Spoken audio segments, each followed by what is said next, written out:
Oh no, not today! Wait, today's Sunday. Hello everybody on this cloudy Sunday morning.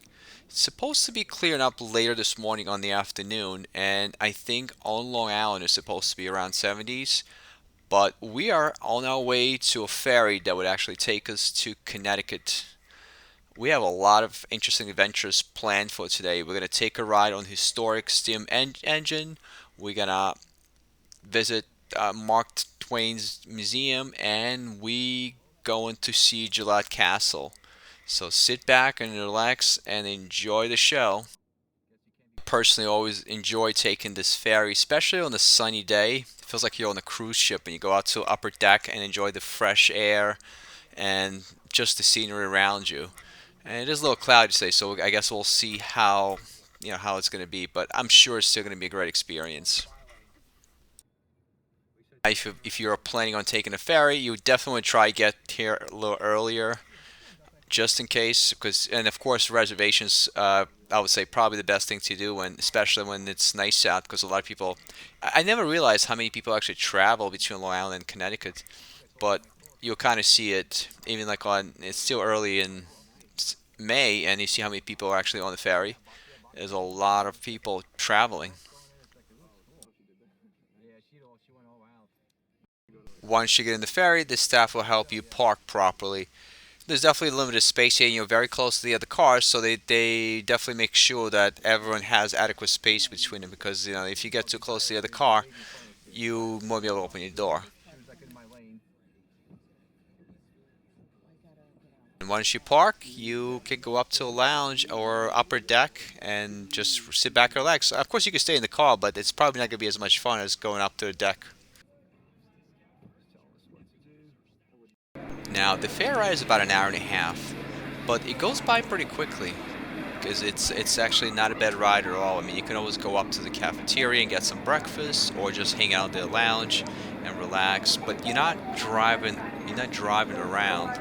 Like in our case, it would have been about 2.5 hours to get to the place in Connecticut we were going to. And on the ferry, you actually get to sit back and enjoy. And if the weather is nice, when you go up to the upper deck, you got some nice views around you. It's almost like feels like I know I said that before. It feels like you're on a cruise ship sometimes because it's like a short little cruise you can take before you get to your destination. Now today is kind of cloudy day, so as you can tell, it's probably doesn't look as nice. But I think we actually liked the experience. I think it was still fun. But just imagine how it is in a nice sunny day when you have blue skies and you get to see different places around you. I guess some people get up this early to go out fishing. It's actually a really nice charter boat. I've taken it before, and they take you out the middle of the sound. You get to really fish for a few hours, and the best part that I really liked is they fillet for you at the end. So you go home with nice little baggies of fish.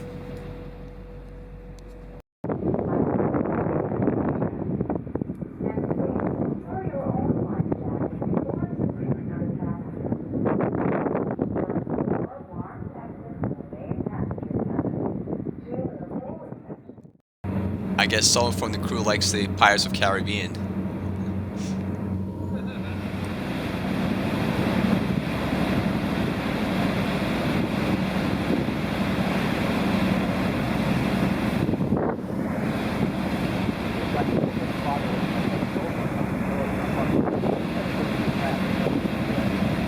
It's pretty foggy today, and in some cases you can barely see like 6 feet apart from you. And you can tell they actually deploy a crew member here because the navigation systems, I guess, help to some degree, but you do need that human eye to actually look around to see if there's anything else ahead of the ferry.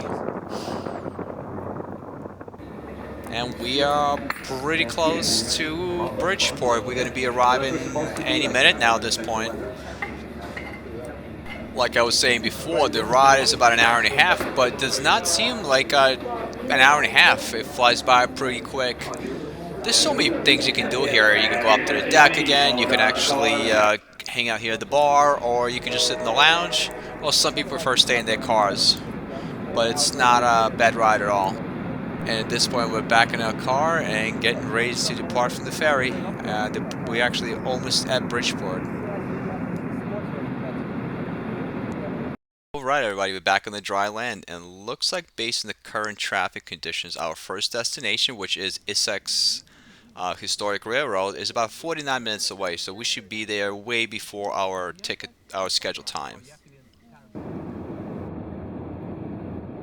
Still looks a little cloudy, but it looks like the sun is peeking out actually if you see it from the clouds a little bit, so hopefully by the time we get there it's going to be nice and sunny. Unlike some of the other railroad museums, Valley Railroad Company has been in existence in different forms since 1868. Now the vision for the Valley Railroad started in around 1840s when president of the Charter Oak Life Insurance Company, James Clark, and his friend Horace Johnson saw the potential of building a railroad connecting Hartford and Saybrook. They have officially obtained the charter on July 1868 from state of Connecticut to form the railroad, and with the group of other businessmen. In April of 1870, the official construction had begun to build the railroad. August 24th in 1871, the Connecticut Valley Railroad have officially opened for operations. One thing that amazed me right away, this train is real coal-powered train. So it's almost like you're traveling back in time and seeing how things were back in those days when those trains took people from place to place. The thing we're not going to be able to do at this time is there's also a way to transfer over to a steam-powered boat. But unfortunately, by the time we were able to kind of see how the weather is going to be, they were all sold out for the boat, so we're only going to be taking the train ride. But I'm sure it's going to be a lot of fun still. The inside of the train is so well maintained, and you look at the actual design from back in that era, it's so detailed. Like the top, and if you can tell the seats are actually flipping back and forth. I don't think any of the modern trains have this capability, so you can always sit facing the way you were going, which I think it's a pretty cool thing. Back then they actually had some nice ways to solve that problem, so you're not sitting backwards. It's definitely riding this train is a totally different experience than riding any of the modern trains. It's almost like you're, again, like I said before, it's like you're traveling back in time and you're taking a train that people took in mid to late 1800s and 1900s. I mean, steam-powered train were around for a while, and it's interesting. Every time you pass a little area, like a parking lot or like a road crossing, everybody comes out and looks at the train and waves to you. I would like to give you some information about the train that you are riding on. Leading our train is an authentic coal-burning steam locomotive. Between Boston and New York City. Hey, you can move around a little bit if you want. 500 and 600 series coaches built in 1914 and 1915 by Pullman for the Delaware, Lackawanna, and Western Railroad. They were used in commuter service from the Hoboken Terminal in New Jersey. Combined, both Post and Pratt Cove contain over 200 acres of freshwater marshlands, which are affected by the Connecticut River tides. This area is also a wildlife sanctuary, and many species of wetland-dependent birds can be seen, including black and white wood ducks, bald eagles, swans, red-winged blackbirds, osprey, great blue herons, hawks, and egrets. Additionally, many other woodland creatures are seen in this area, including fox, beaver, and deer, to name a few.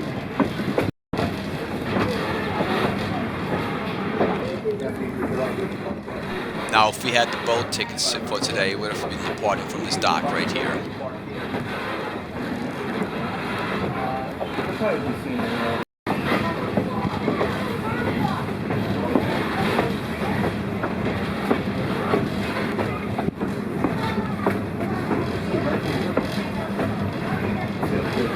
If you look out the river, you'll see a river goat. That's the big that's it. Yeah. Oh, yeah, it's right there. Headed back into the pier, the deep river. So we'll meet it on the way back. That's the moment. It's kind of cool seeing the smoke coming out from the train. It kind of makes the whole experience. We are stopped here momentarily so that our trainmen can suddenly switch to take us onto the platform track at the riverboats.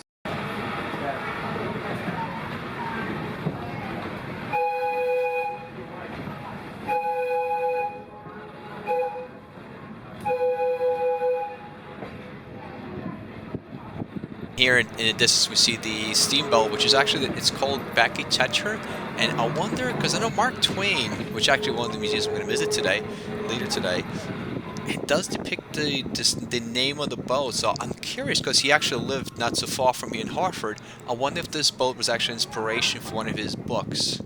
Please comment below if you know, but I'm curious. Yeah, they just connect the pump and they go around and then they get back with them. That's what you were talking about. I didn't know. Yeah.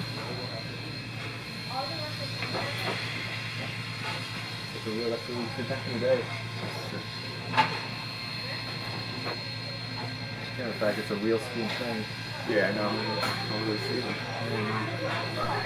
And now they're going to switch the train to take us back. And it's this one thing, very unique thing about this railroad. They even switching tracks manually. If you call, he's going to start switching now. So they're really doing everything, mostly things how basically it would have been in 1800s to 1900 to like mid 1900s. It's really cool. Nikki told me otherwise. That's the most cool. Yeah, Nikki's singing now.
And we're back at the Essex train station.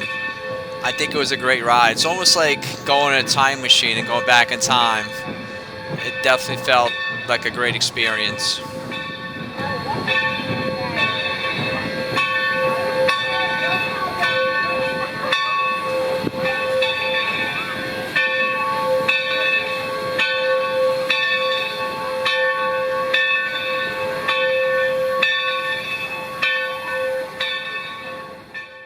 Our next destination for today is Mark Twain's Museum in Hartford, Connecticut. Mark Twain, or Samuel Clemens as his real name, was born in 1835 and died in 1910. He wrote a lot of interesting books.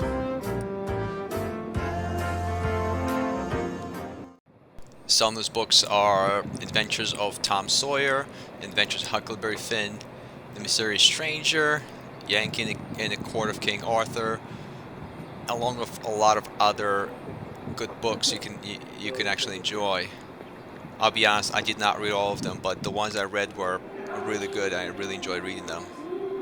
He started his writing career at the age of 18 when he he lived in New York City and Philadelphia and worked for various newspapers. By 1857, he returned home and embarked on a career as a riverboat pilot. And I wonder, there's a book that he actually wrote. It's called Cub Pilot, and which is non-fictional story of what I've learned about it. And I wonder if he actually was inspired to write that book from his experiences working on the boat. In 1861, he moved to Nevada. His brother was appointed as a secretary of Nevada Territory, and Mark Twain wanted to kind of pursue that silver rush that was going on there around that time, and in hopes to get, of course, make some money and have a career. During his travel from Mississippi to Nevada, he encountered Native American tribes for the first time. He also encountered a lot of different characters, and a lot of different things happened to him during that trip, which in some way or form found a way in his short stories and books that he wrote later on. Failure as a silver miner, he found himself as a writer for one of the Virginia City, Nevada newspapers. In 1864, he moved to San Francisco, where he worked for some of their local newspapers there. After all those trials and errors, in 1865, he finally caught his big break when one of his stories, Jim Smiley and His Jumping Frog, was published and used in the papers across the country. A year later, he was hired by Sacramento Union to visit and report on Hawaii. His writings are so popular that he actually, upon his return, he went on to first lecture tour, which established him as a successful stage performer. Him and his family moved to Hartford, Connecticut, in his present home in 1871. As you can tell from a previous image, Harriet Beecher Stone was actually one of his neighbors. And this whole area, the whole neighborhood, there were a lot of writers living there.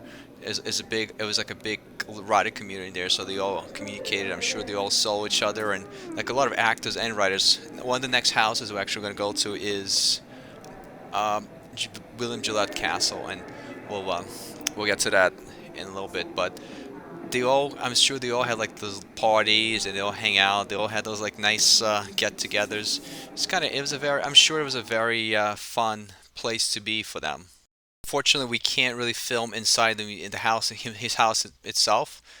But I would definitely encourage everybody to visit it. It's very interesting to kind of see how he lived, his family lived, and how basically all like their room, like where he actually wrote his books, how all the furniture.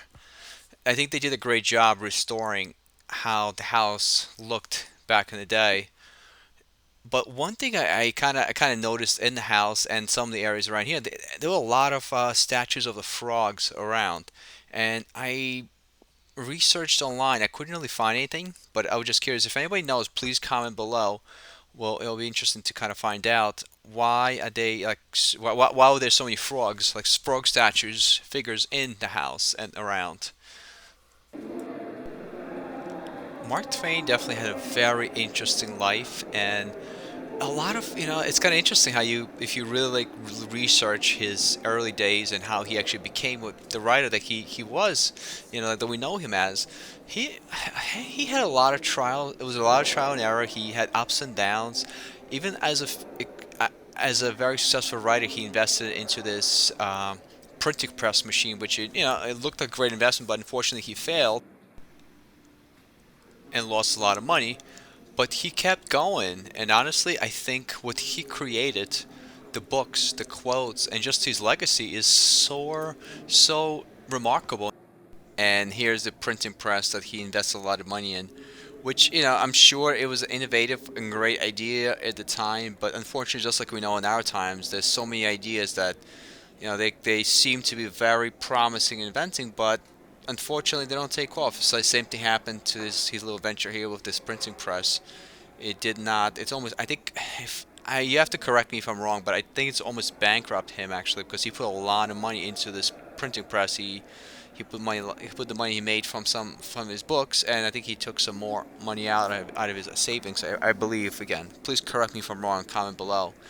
but it really caused a big, financial strain on the family. This bad investment. He might not have succeeded as a businessman and investor, but he wrote so many amazing books, and in my opinion, timeless. You can read those books over and over again. I'm sure 100 years from now, people are still going to be reading his books and enjoying them, seeing how the life was in 1819, early 1900s, 18 mid 1800s, early 1900s.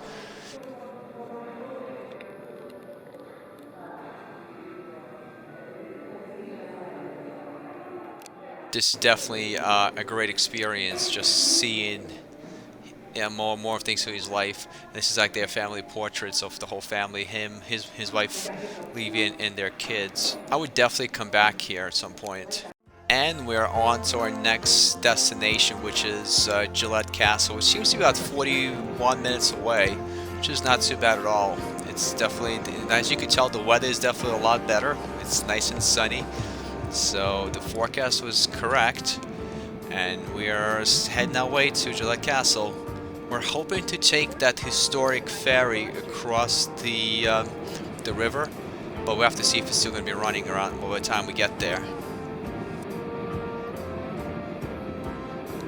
This building you see in the distance, actually their Capitol building, their City Hall building, which unfortunately we didn't get a chance to visit. Overall, Hartford reminds me a little bit of Manhattan in a way. Unfortunately, we missed the last ferry, but just to give you a little background, this historic ferry has been running since 1615 and has been operated by the state since 1915. We definitely gonna try to take it next time because it seems like a nice ride across the river.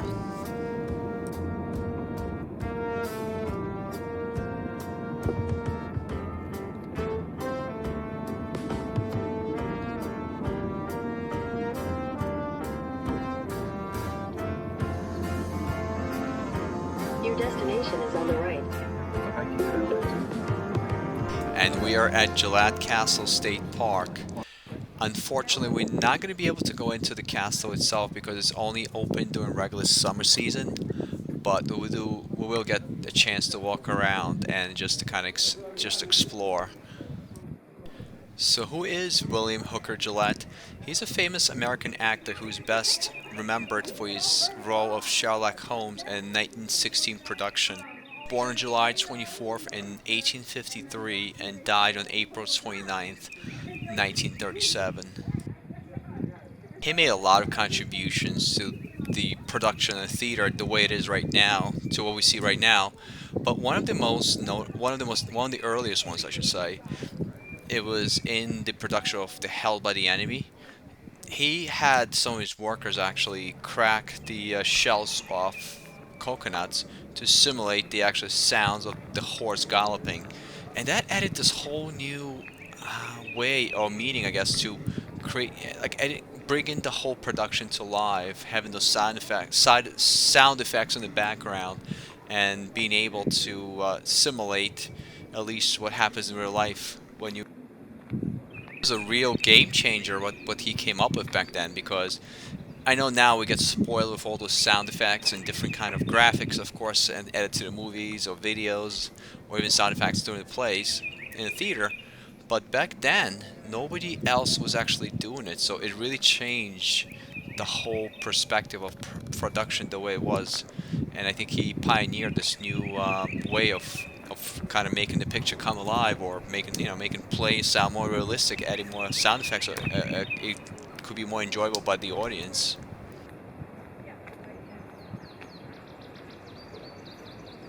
While a lot of his work and his creations have been forgotten by our generation, one of his masterpieces, which is Gillette Castle, his mansion, is still well known and well traveled to by people, not just people from around the area, but people from other states and other parts of the world. The construction of the house started in 1914 and lasted for about 5 years. By 1919, it was completed. It cost about $1.1 million, which would be equivalent of about 16.8 million in today's money. While construction was going on, he lived in his boat called Aunt Polly, that was named actually after a woman who looked out for him when he was sick at his house in Greenport, New York.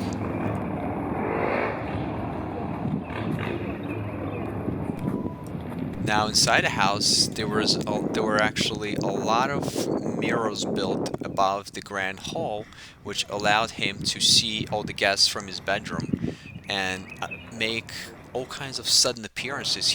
There was also a network of different secret pathways, so I'm sure he utilized them as well to move around the house and not be noticed. Now, like I said, unfortunately, we're not be able to go into the house, and I don't think you were able to film in the house, anyways, because I know I've been here. I think last time I came here might have been like around 2011, maybe 10, and I know you weren't allowed to use cameras back then. I mean, nowadays people use cell phones and other devices, so I'm not sure if they might have changed the rules here. But there's so much mystery and there's so many different like the furniture, the carvings. You know, it's just like it's very unique, the whole design inside the house. If we look across the Connecticut River, we'll see the ferry, the historic ferry that we were trying to take, but unfortunately we didn't get there on time. But this actual ferry would have saved us a lot of time instead of driving around the river to the bridge, which took us right across to Gillette Castle. Now, the original name of the house was Seven Sister, which I'm pretty certain, I have to research that, but I think it was probably related to the area where it was built, which was called, it was a chain of hills called Seven Sisters. And it was renamed in 1943 to Gillette's Castle when the state of Connecticut took over the property.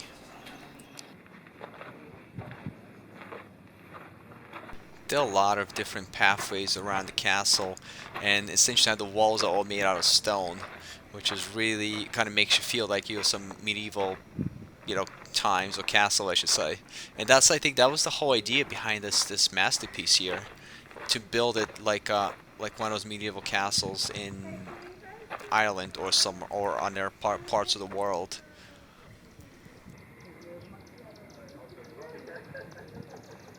I could only imagine how much work went into this. How, like, if you look at the walls, it's so detailed.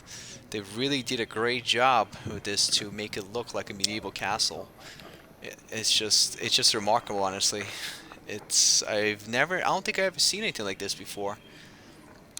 Like to such a great detail. It even looks better from a distance. Did he have this built too? Yeah. Now, at one point, he shared his house with 17 cats, and I guess you can see those figures here. His passion for those cats. It's kind of reflected here, but he definitely made him feel at home by making those carved toys and other things to make him happy and entertained.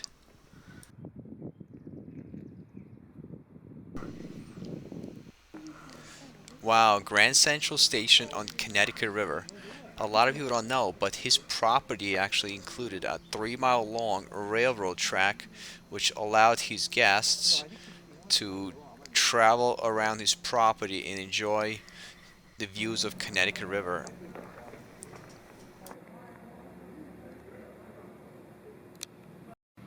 And I guess this would be equivalent of a giant freezer nowadays. So that's how they used to store their vegetables back then. In my opinion, I wish they would have kept the railroad in the property. It would have been so nice to just ride around the property and enjoy the views. But there had to be a reason why they removed it. So but it was. I think we had a great trip overall. Anyways, we had a great time. We were able to get those 3 places, and I think now we're gonna grab some dinner and head home. Thank you so much for watching. Till next time.